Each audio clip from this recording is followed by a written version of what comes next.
ఇంత అవగాహన, ఇంత సామాజిక పరిజ్ఞానం సినిమాలు చేసుకునే వాడికి ఎలా ఉంటుంది అవగాహన అని? అదే కదా. అంటే దానికోసం ఎలా పుట్టాలండి? ప్రత్యేకంగా తెల్లగడ్డ వేసుకుని పుట్టాలా అండి? ఆకాశంలోకి చూస్తా తెల్లగడ్డం వేసుకొని సామాన్యుడికి అర్థం కాని లిటరీ టర్మ్స్ తోటి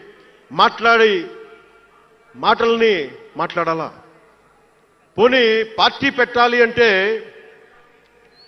నాన్న ముఖ్యమంత్రి అయి ఉండాలా? మావయ్య కేంద్ర మంత్రి అయి ఉండాలా? బాబాయిని చంపించుండాలా అని ఎక్కడ రాసిలేదు కదా. అంటే దశాబ్దం పాటు ఒంటరిగా పార్టీని మొయ్యాలి అంటే ఎన్ని తిట్లు, ఎన్ని అవమానాలు భరించాలి, ఎంత నలిగుండాలి, ఎంత జ్వలించుకుపోవాలి, ఎన్ని పోగొట్టుకోవాలి. వ్యక్తిగత జీవితం నుంచి నా ఆరోగ్యం దాకా అన్ని పోగొట్టుకుంటానే వచ్చాను. దానికి ఈ జయకేతనం నాకు ఆనందాన్ని ఇచ్చింది.